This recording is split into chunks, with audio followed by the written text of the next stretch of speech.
여러분이 지금까지 겪어본 막 가장 최악의, 가장 유해한 리더를 한번 머릿속에 떠올려 보시겠어요? 아, 네. 아마 다들 한두 명쯤은 바로 떠오르실 겁니다. 맞아요. 그런데 재미있는 건 아마도 그 사람의 소셜 미디어나 공개적인 프로필을 보면요. 네. 막 공감, 정의, 타인을 위한 헌신 같은 아주 아름다운 명언들로 가득 차 있을 확률이 높다는 거죠. 진짜 그렇잖아요. 가장 위선적인 사람들이 겉포장은 제일 그럴싸하거든요. 그렇죠. 왜 인간의 가장 깊은 위선은 항상 가장 완벽하고 흠결 없는 그런 아름다운 포장지 속에 감춰져 있는 걸까요? 아주 예리한 질문이네요. 네, 그래서 배움을 갈구하고 지적 호기심이 넘치는 여러분, 오늘 우리가 함께 뛰어들 이 심도 있는 탐구에 오신 것을 환영합니다. 반갑습니다, 여러분. 오늘 우리가 열어볼 자료는요, 무려 2000년 전의 고대 문헌, 마태복음 23장입니다. 아, 네. 시작하기 전에 오늘 이 텍스트를 다루는 우리의 위치를 명확히 하고 가는 게 좋을 것 같네요. 그렇죠. 중요한 부분이죠. 우리는 이 문헌을 어떤 특정한 종교적 교리를 증명하거나 현대의 정치적 진영 논리를 대변하는 도구로 절대 사용하지 않을 겁니다. 네, 완전히 배제하는 거죠. 맞습니다. 철저하게 텍스트 그 자체에 문학적이고 사회학적인 구조에만 집중할 거거든요. 오, 좋네요. 이 고대의 화자가 리더십의 본질, 그리고 인간 내면의 기만이라는 병리적 현상을 얼마나 집요하게 해부하고 있는지, 그걸 있는 그대로 분석하는 게 오늘의 목적입니다. 자, 그럼 이 내용을 하나씩 풀어볼까요? 오늘의 미션은 사실 꽤 묵직합니다. 네, 만만치 않은 주제죠. 말과 행동이 철저히 분리된 퍼포먼스적 권위, 그리고 본질을 잃고 사소한 규칙에 얽매이는 인간의 맹목성, 마지막으로 스스로마저 속여버리는 내면의 위장이 어떻게 작동하는지 파헤쳐 볼 겁니다. 이 텍스트가 시작부터 아주 강렬하거든요. 당시 사회의 최고 엘리트 계층이었던 서기관과 바리새인들을 향한 맹렬한 고발로 문을 열잖아요. 맞아요. 그들이 모세의 자리에 앉아 있다는 선언으로 시작되죠. 근데 이 모세의 자리라는 게 정확히 뭐죠? 그게 단순한 물리적인 의자를 말하는 게 아닙니다. 당대 사회에서 지식, 법률, 도덕의 기준을 독점하고 해석하는 최고 권위의 게이트키퍼 역할을 의미하는 거거든요. 그러니까 법과 도덕을 통제하는 최종 보스 같은 거네요? 그렇죠. 그런데 화자의 첫 번째 지시가 정말 흥미롭습니다. 대중들을 향해서 그들이 말하는 바는 행하고 지피되 그들이 하는 행위는 본받지 말라고 말하거든요. 우와, 팩트 폭력이네요. 말은 맞는데 행동은 쓰레기다 뭐 이런 건가요? 하하, 맞아요.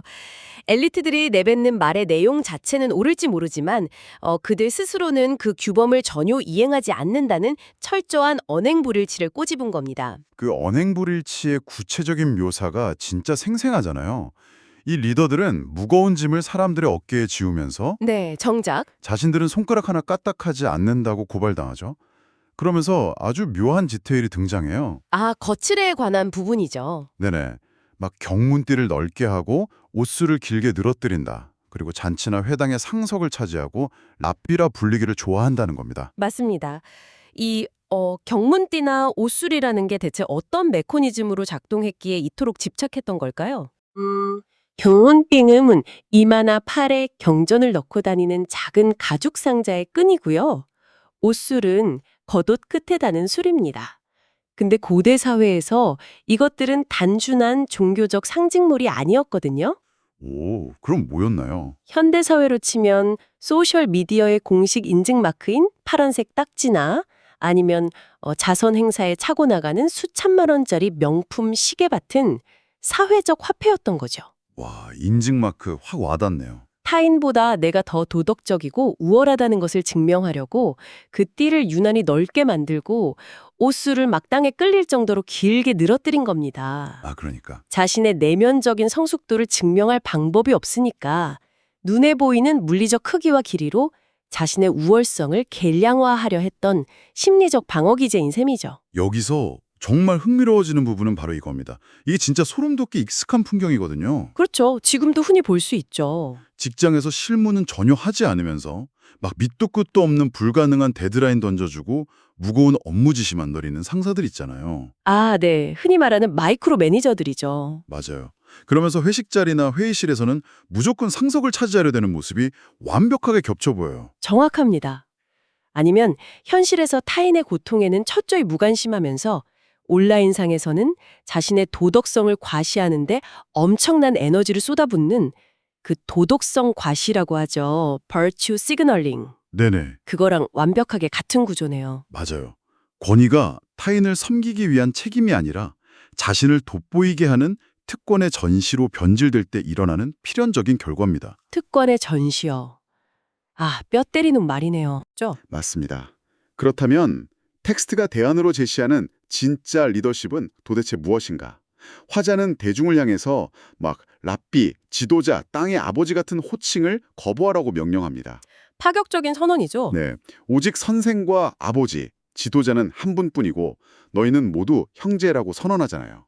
더 나아가서 너희 중에 큰 자는 섬기는 자가 되어야 하고 자기를 높이는 자는 낮아진다고 말해요. 아주 핵심적인 구절입니다. 근데 잠깐만요. 솔직히 이 부분은 그냥 넘어갈 수가 없습니다. 우리 현실을 냉정하게 한번 생각해보죠. 네, 한번 비판적으로 볼 필요가 있죠. 인간 사회는 본능적으로 서열을 만들고 직함을 부여해서 시스템이 굴러가게 만들잖아요.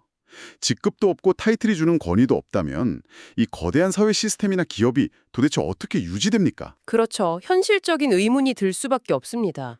화자가 요구하는 이 완전한 수평적 구조, 그러니까 직함 없는 리더십이라는 게 현실 세계에서는 그저 막 무정부 상태나 비효율적인 혼란을 초래하는 비현실적인 유토피아주의 아닌가요? 이것을 더 큰 그림과 연결해 본다면 답이 나옵니다.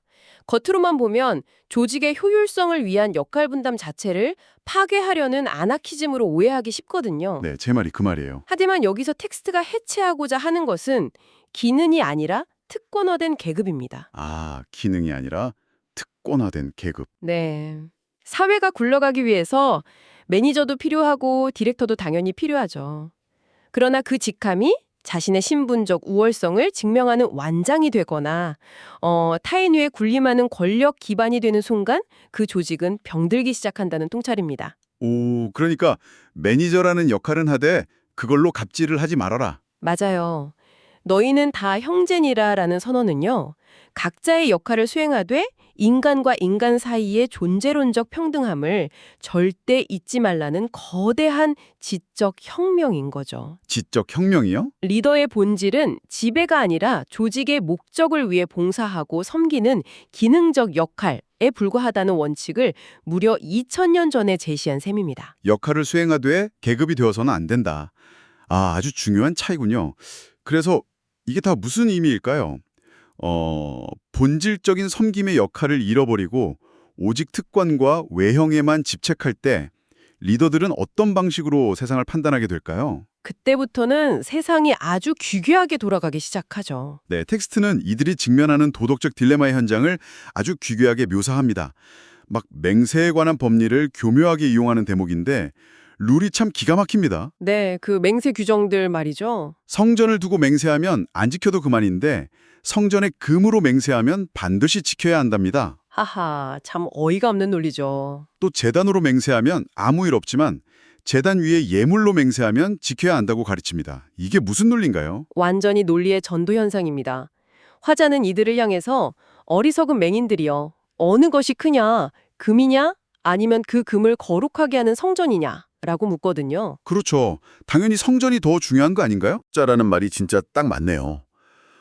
그리고 이 맹목성의 절정을 보여주는 아마도 이 텍스트에서 가장 압도적인 비유가 등장하죠. 아, 11조에 관한 이야기군요. 네, 박하, 회양, 근채 같은 아주 작은 식물들까지 잎사귀 하나하나 세어가며 11조는 철저하게 바치면서 정작 법의 진짜 핵심인 정의, 긍휼, 믿음은 가차없이 버렸다는 고발입니다. 네, 아주 날카로운 비판이죠. 그러면서 이렇게 일갈하죠.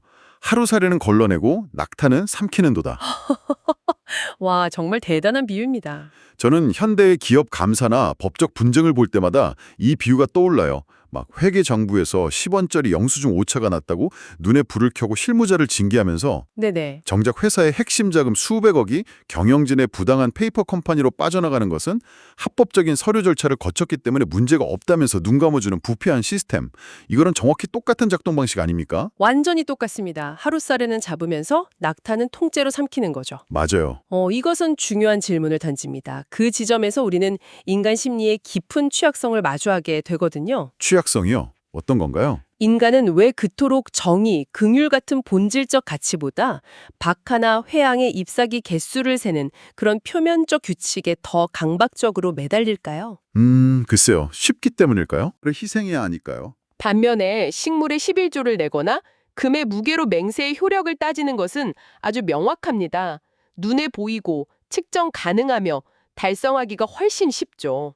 아, 그러니까 체크리스트형 도덕률을 만든 거네요. 맞습니다. 이 엘리트들은 달성하기 쉬운 체크리스트형 도덕률을 만들어서 철저히 지킴으로써 스스로가 도덕적으로 완벽하다는 환상을 구축한 겁니다. 이야, 정말 교묘하네요. 그리고 그 얄팍한 환상 속에 숨어서 진짜 짊어져야 할 무거운 사회적 책임과 윤리적 결단은 합법적으로 회피해버린 것이죠. 체크리스트형 도덕률, 이 말이 아주 날카롭게 꽂힙니다. 결국 외형적인 규칙에 대한 이런 비정상적인 집착은 단순한 강박증이 아니라 무언가를 철저히 숨기기 위한 고도의 위장술이었다는 결론에 도달하네요. 네, 완벽한 위장술이죠. 이 대화는 이제 그 위장술의 실체를 낱낱이 까발리는 절정으로 향합니다. 겉은 깨끗하게 번쩍거리지만 그 안에는 탐욕과 방탕이 가득 끓어오르는 잔과 대접. 끔찍한 이미지죠. 그리고 겉으로는 막 웅장하고 아름답게 꾸며져 있지만 그 안에는 죽은 사람의 썩은 뼈와 악취가 진동하는 회칠한 무덤의 비유가 등장합니다. 여기서 정말 흥미로운 점은 이 회칠한 무덤의 심리적 메커니즘을 들여다보는 겁니다. 심리적 메커니즘이요? 어떤 게 있죠? 무덤 겉면에 하얀 칠을 해서 화려하게 꾸미면 지나가는 사람들은 그곳이 시체가 썩어가는 무덤인지도 모른 채 아주 훌륭한 건축물이라고 칭송하겠죠. 그렇죠. 겉보기엔 펀지르르 하니까요. 1차적으로는 대중을 속이는 데 성공한 겁니다. 하지만 심리학에서 말하는 인지부조화의 관점에서 보면 훨씬 더 끔찍한 비극이 일어납니다. 오, 자기 자신마저 속이게 되는 건가요? 맞습니다. 완벽하게 꾸며진 외부의 자신의 모습과 탐욕으로 썩어가는 내부의 실제 모습 사이의 간극이 너무 벌어지면 인간의 뇌는 그 심리적 마찰을 견디지 못하거든요. 내가 버티지를 못하는군요. 네, 그래서 스스로를 속이는 쪽을 택합니다. 칠을 계속 덧칠하다 보면 결국 그 칠을 하는 본인조차 그 안에 썩은 뼈를 망각하고 자신이 만든 가짜 PR 이미지를 진짜 자신의 본성이라고 굳게 믿어버리게 되는 것입니다. 와, 가장 완벽한 형태의 자기 기만이네요. 타인을 속이다 못해 결국 자신의 뇌마저 속여버리는 거군요. 바로 그겁니다. 화자는 이 기만적인 속성을 개인의 차원에서 역사의 차원으로 확장해버립니다. 여러분은 과거의 잘못된 역사를 볼 때 어떤 생각을 하십니까? 보통은 비판하죠. 네, 이 텍스트 속 리더들도 똑같아요. 옛 선지자들의 무덤을 예쁘게 꾸미고 의인들의 비석을 세우며 이렇게 호언장담합니다. 만일 우리가 우리 조상들의 시대에 살았더라면 우리는 결코 선지자들의 피를 흘리는 야만적인 일에 동참하지 않았을 것이다. 아주 자신만만하죠. 네, 그런데 화자는 그들을 향해서 뱀들아, 독사의 새끼들아 라고 부르짖습니다. 너희야말로 과거의 의인들을 죽인 자들의 본성을 그대로 물려받은 살인자들의 자손임을 스스로 증명하고 있다고 폭로하는 거죠. 네, 완전히 발가벗기는 고발입니다. 네, 이 대목은 현대 우리에게도 굉장히 뼈아픈 통찰을 던지지 않나요? 우리 역시 과거 역사의 인종차별이나 마녀사냥을 보면서 막 내가 저 시대에 살았다면 절대 안 저랬을 텐데 참 미개하다라고 되게 쉽게 비판하잖아요. 사실 다들 속으로 한탄쯤 그렇게 생각하죠. 그렇죠. 하지만 정작 현재 우리 눈앞에서 벌어지고 있는 교묘한 차별이나 억압적인 시스템에는 편승해서 이익을 얻으면서 스스로는 굉장히 진보적이고 깨어있는 사람이라고 착각하는 것과 본질적으로 무엇이 다를까요? 조금 더 다르지 않습니다. 그들은 옛 선지자들의 무덤의 기념비를 세움으로써 자신들이 진리의 편에 서 있다고 굳게 착각했거든요. 네. 하지만 무덤에 묻힌 과거의 진리에는 화환을 바치면서도 정작 자신들 눈앞에서 기득권을 위협하며 살아 숨쉬는 현재의 진리를 향해서는 채찍을 들고 박해할 준비가 완벽히 되어 있었습니다. 와, 과거의 진리에는 화환을, 현재의 진리에는 채찍을. 네, 과거의 잘못을 규탄하는 것이 현재 자신의 불의를 덮어주는 완벽한 면죄부가 되어버린 현상. 그것이 바로 화자가 지적한 위선의 가장 극단적이고 치명적인 결론이었습니다. 뱀과 독사의 새끼들이라는 극단적인 분노의 표출, 그리고 역사적 살인의 죄책을 묻는 맹렬한 저주. 솔직히 이 거대한 비판의 폭포수가 막 쏟아지고 나면 우리는 화자가 이 위선적인 엘리트들을 철저히 무너뜨리고 짓밟았다는 통쾌한 승리감으로 이 텍스트가 끝날 것이라 기대하게 되잖아요. 네, 일반적인 서사라면 권선징악의 사이다 결말을 기대하죠. 그런데 이 모든 고발의 끝에 도달하는 감정은 통쾌함이나 정복감이 아닙니다. 전혀 예상치 못한 문학적 반전이 기다리고 있죠. 그렇습니다. 비판의 절정에 다다른 순간 텍스트의 감정선은 완전히 다른 차원으로 도약해버립니다. 오, 어떻게 변하죠? 화자는 예루살렘아 예루살렘아 하고 도시의 이름을 2번이나 부르짖거든요. 선지자들을 돌로 치고 죽이는 자들이라고 맹렬히 고발했던 바로 그 대상을 향해서 아주 뜻밖의 비유를 던집니다. 어떤 비유인가요? 암탉이 그 새끼를 날개 아래 모음같이 내가 내 자녀를 모으려 한 일이 몇 번이더냐. 이토록 매섭게 채찍질하던 대상을 향해서 돌연 자기 새끼를 품으려는 어미닭의 절절한 심정을 고백하는 것입니다. 아, 암탉이요. 자연 생태계에서 암탉이 날개를 편다는 건 엄청난 의미가 있잖아요. 그렇죠. 생존과 직결된 문제죠. 독수리나 매 같은 아주 치명적인 포식자가 다가올 때 어미가 자신의 목숨을 담보로 새끼들을 날개 품속에 숨기려는 가장 본능적이고 희생적인 방어선 아닙니까? 맞습니다. 아주 정확한 비유예요. 자신을 향해 돌을 던지고 기득권을 지키려 혈안이 된 그 위선자들을 향해서 내가 너희를 그렇게 목숨 걸고 품으려 했다. 그런데 너희가 원하지 않았다며 한탄하는 겁니다. 네, 거부당한 사랑에 대한 슬픔이죠. 결국 그들의 집이 황폐해질 것이라는 비극적인 예언으로 이 서사가 마무리되는데 분노로 시작했던 이야기가 이토록 깊은 비통함으로 끝난다는 사실이 너무 먹먹하게 다가옵니다. 바로 그 비통함이 우리가 앞서 아주 치열하게 논의했던 진정한 리더십의 실체적인 증거라고 볼 수 있습니다. 리더십의 증거요? 연결이 그렇게 되나요? 네, 화자가 그 긴 내용 내내 쏟아냈던 그 맹렬한 고발의 목적을 다시 한번 생각해 보십시오. 그것은 논리적 우위를 점하기 위한 지적 유의나 반대파를 완전히 괴멸시키기 위한 정치적 조롱이 절대 아니었습니다. 그럼 뭐였죠? 진짜 리더가 던지는 뼈아픈 책망은요, 상대방의 파멸을 원해서가 아닙니다. 다가오는 파국, 그리고 스스로 파놓은 위선의 무덤으로부터 그들을 건져내고 보호하려는 마치 그 암탉의 날개처럼 간절한 사랑과 안타까움에서 기인한다는 것을 보여주는 대목이죠. 와, 비판의 칼날 끝에 맺혀있던 것은 상대를 찌르기 위한 독이 아니라 그들의 맹목성을 슬퍼하는 눈물이었던 것입니다. 통렬한 진단입니다. 오늘 우리는 고대 문헌의 한 장을 펼쳐서 그 안에 막 박제되어 있던 지혜를 우리의 일상 속으로 생생하게 끌어내 보았습니다. 네, 아주 의미 있는 시간이었습니다. 권위를 과시하기 위해 특권의 오수를 길게 누러뜨리는 퍼포먼스적 리더십, 눈에 보이지 않는 본질을 외면한 채 하루살이와 낙타를 구분하지 못하고 사소한 규칙에만 집착하는 법리적 맹목성, 그렇죠. 그리고 썩어가는 내면을 완벽한 외부의 치장으로 덮어두고 스스로마저 속여버리는 회칠한 무덤의 기만까지 여러분이 속한 직장, 커뮤니티 혹은 사회 전반의 구조 속에서 이런 모습들은 얼마나 쉽게 또 얼마나 은밀하게 작동하고 있습니까? 2000년 전에 이 텍스트가 오늘날의 우리에게도 이토록 날카로운 유효성을 가지는 이유가 바로 거기에 있습니다. 맞아요. 시대를 관통하죠. 이것이 특정 시대의 종교적인 문제에만 주판된 것이 아니라 권력과 위선이라는 인간 본성의 척추를 아주 정확하게 타격하고 있기 때문이거든요. 위선은 시대가 얼마나 바뀌어도 항상 가장 세련되고 도덕적인 옷을 입고 우리의 시스템 속으로 스며든다는 사실을 꼭 기억해야 할 것입니다. 오늘의 이 깊이 있는 탐구를 마무리하면서 여러분이 일상으로 돌아가 조용히 곱씹어 볼 수 있는 도발적인 질문을 하나 던지며 인사를 대신할까 합니다. 네, 좋네요. 우리는 지금까지 텍스트 속 엘리트들의 그 끔찍한 위선과 오만함을 비판적인 시선으로 함께 따라왔습니다. 하지만 잠깐만 멈춰서 생각해 보십시오. 당신의 마음속 깊은 곳에서 나는 저 바리새인들처럼 거칠에 집착하지 않아. 나는 최소한 저들보다는 솔직하고 진정성 있는 사람이야. 라고 안도하는 바로 그 순간. 찔리는 순간이네요. 어쩌면 우리는 본문에서 우리가 조상 때에 있었더라면 절대 선지자의 피를 흘리지 않았을 것이라고 자신만만하게 착각하며 선지자의 무덤에 화환을 바치던 그들과 완벽히 똑같은 함정에 빠져든 것은 아닐까요? 정말 묵직한 화두입니다. 비판의 칼날을 언제나 내 밖에 타인, 유해한 상사, 부패한 사회 시스템에만 겨누며 안심하는 대신 이제는 내 안에 교묘하게 숨겨진 하루살이와 낙타는 과연 무엇인지 내 영혼의 아주 깊은 곳에 자리 잡은 회칠한 무덤은 어디에 있는지 서늘하게 들여다보아야 할 때입니다. 네, 스스로를 먼저 돌아보는 용기가 필요하겠죠. 오늘 우리의 지적 여정이 여러분의 비판적 사고를 깨우는 의미 있는 시간이 되었기를 바랍니다. 끝까지 귀에 기울여 주신 여러분의 탐구심에 깊이 감사드립니다. 감사합니다. 안녕히 계십시오.